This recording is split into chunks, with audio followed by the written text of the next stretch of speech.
Bonjour, c'est Jérémy Mercier, bienvenue dans cette 19e vidéo du challenge 21 jours pour manger sainement. Aujourd'hui, nous allons parler de la cuisson. La cuisson qui est quelque chose qui vraiment a un impact considérable sur la qualité de l'aliment que l'on mange. Ce qu'il faut savoir, c'est que la cuisson, ça a tendance à détériorer, détruire les aliments que nous consommons. Plus on cuit, plus on augmente la température de cuisson et moins l'aliment sera intéressant d'un point de vue nutritionnel.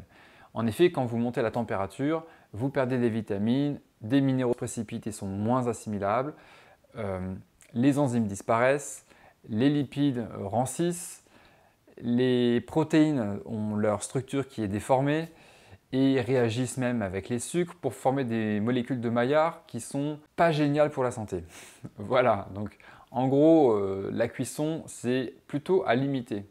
Or, on a tous pris des habitudes depuis très longtemps de cuire une grande partie de nos aliments.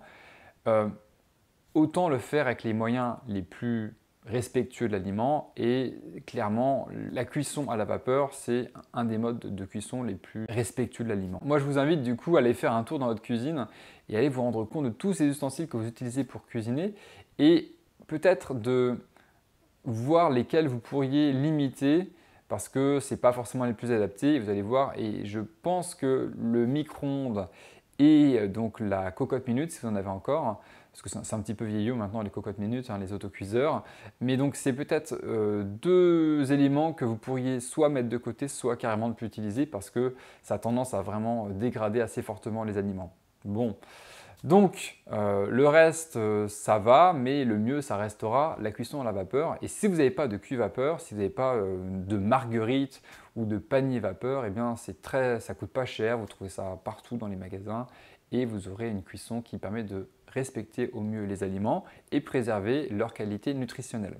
La deuxième chose à dire par rapport à la cuisson, c'est que quand vous cuisez vos aliments, les aliments que vous ingérez vont faire réagir le corps d'une certaine manière en provoquant ce que certains appellent une leucocytose digestive, c'est-à-dire que l'organisme va provoquer une arrivée massive de globules blancs au niveau du tube digestif, comme si le corps se sentait attaqué par des molécules étrangères, inconnues et qu'il fallait combattre.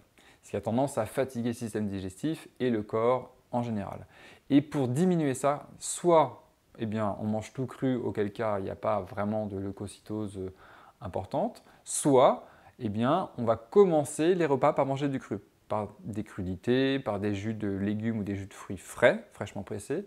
Et à ce moment-là, la digestion se fera mieux et le système immunitaire sera moins impacté par cette leucocytose. Je vous invite à faire cette expérience-là, de commencer vos repas en mangeant du cru et vous pourrez peut-être sentir la différence au niveau digestif et voir que les choses se passent mieux et que votre corps est en meilleure forme.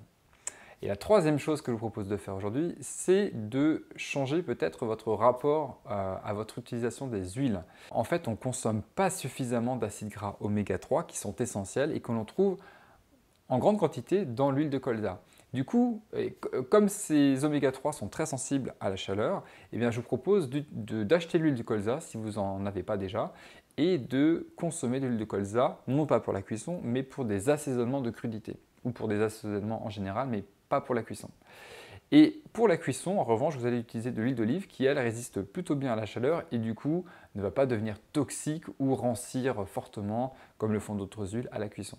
Et du coup, vous aurez donc à la fois des oméga 3 et à la fois une huile qui résiste bien à la cuisson en achetant le colza pour l'utilisation crue et l'huile d'olive pour un peu de cru de temps en temps et de la cuisson sinon. Voilà.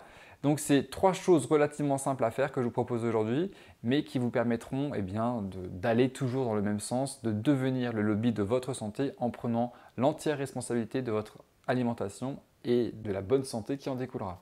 Je vous souhaite une bonne journée et je vous dis à demain pour la troisième recette du challenge, une recette en grande partie crue qui va beaucoup vous plaire, je suis sûr. Voilà, allez, à demain.